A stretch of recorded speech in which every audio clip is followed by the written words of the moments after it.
So, good afternoon po ma'am. Ito na po yung revised program po namin ng Student Violation Recording System. Ngayon po ma'am ay proceed na po tayo sa pag-a-add ng record. Sa pag-add record po ma'am, meron na po option ang user kung magtutuloy pa po ba ito sa pag-add ng record o hindi na.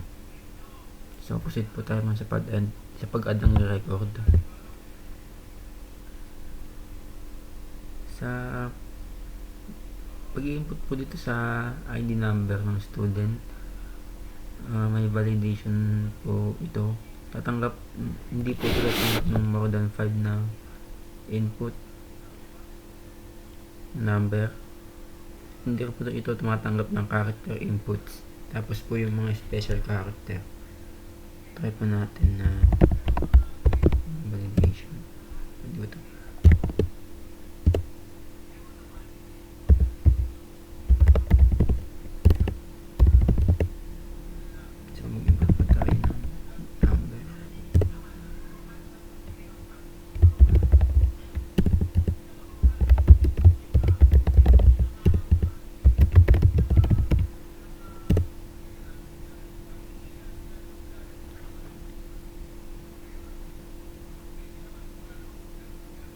Sa date of birth naman po ma'am, certain format lang po ng input ang tinatanggap.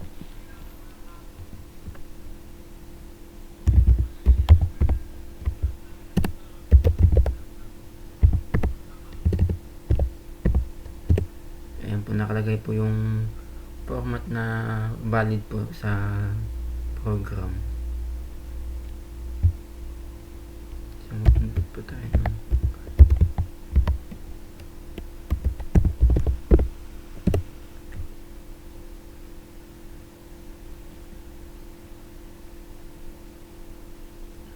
sa cost naman po ma'am, hindi po ito tumatanggap ng numbers at special characters. So, try po natin yung number. Hindi po tumatanggap. Special character po.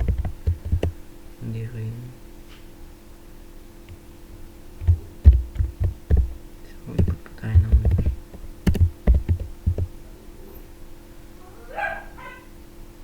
ganoon din po yung sa year level. May certain format lang din po ito.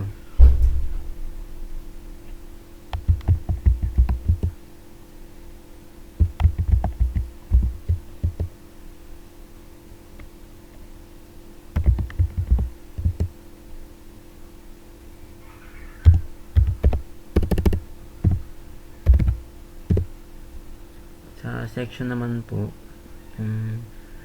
hindi po tumatanggap ng integer at string input po.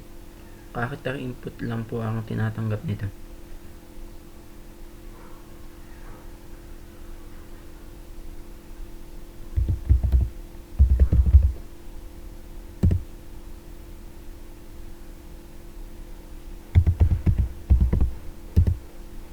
Ayan po.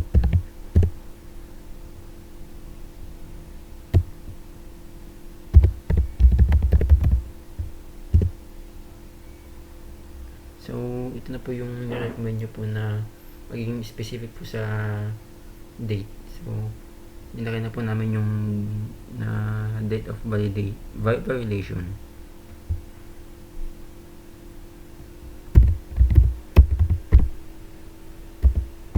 Kagaya po sa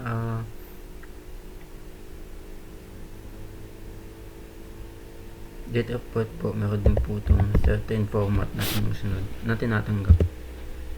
Ayan po. Sa student phone number po, hindi po ito matanggap kapag hindi po nagsisimula sa 09 yung number. Tapos kapag above 11 po yung in-input na integer. So, try po natin yun.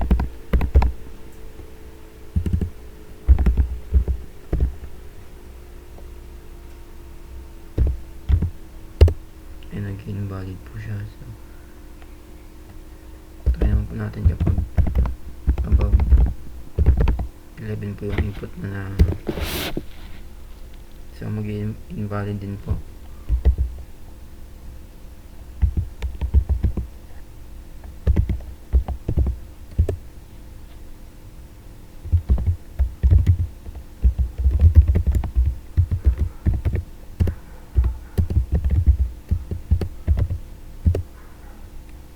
student email po, may validation po ito na kapag hindi po at character po yung input ng user, hindi po nyo tatanggapin. Tapos kapag hindi po gmail.com po yung nasa dulo na in-input, hindi rin po ito tatanggapin.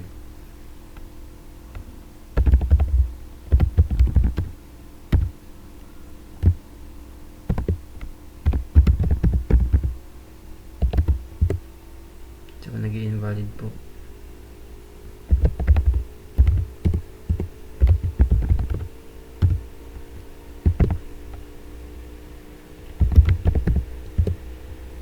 Nag-i-invalid po siya.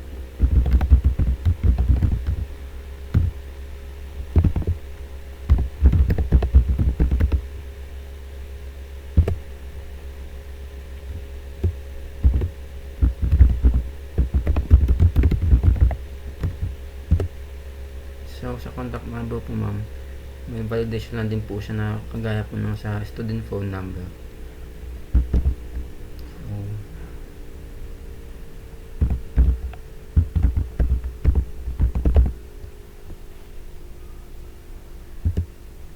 ayan po ma'am, nakapag-record na po tayo ng sa ating program.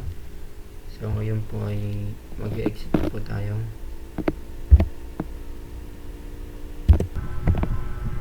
Enter po tayo ng 2. Tapos sa view record menu po ma'am, meron na po kaagad update at delete option ng user. So kapag nag-update po ang user dito, ay hihingi po ang system ng ID number na gusto nitong i-update na record at may validation din po ito. So mag-enter po tayo ng 1 para mag-update po tayo ng record sa may view menu. So dito po ma'am, hihingin po yung ID number ng student na gustong i-update. So dito po ma'am, meron po itong validation. Ayan po ma'am, hindi po lumabas kasi wala pong record ng student na may student number na 23221. So ilalagay po natin yung tamang ID.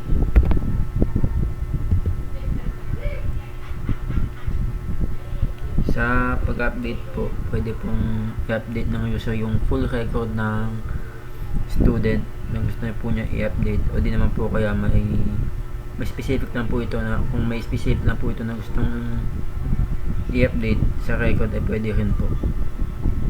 Yun po ay mag-update all po tayo.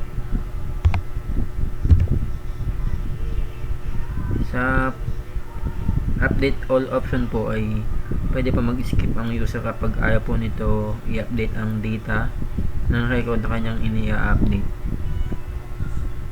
So para po mapakita, ito po yung pwede po i-skip lang.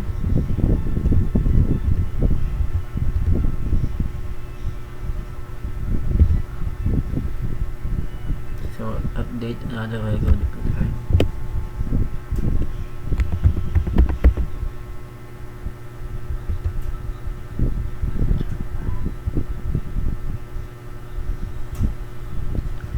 Sa update specific naman po,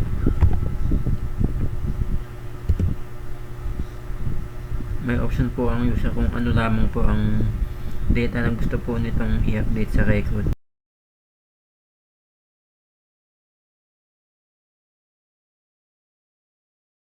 Sa point po na to, i-update po natin yung section po kunyari ng student. So enter po natin ay 5. Tapos dito po i-enter po yung section.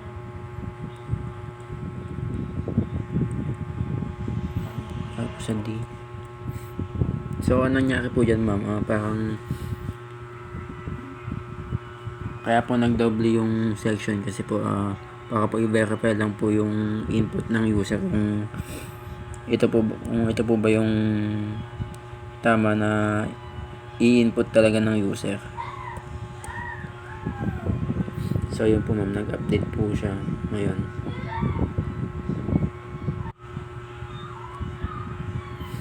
So, continue po tayo. Nag-exit na po tayo by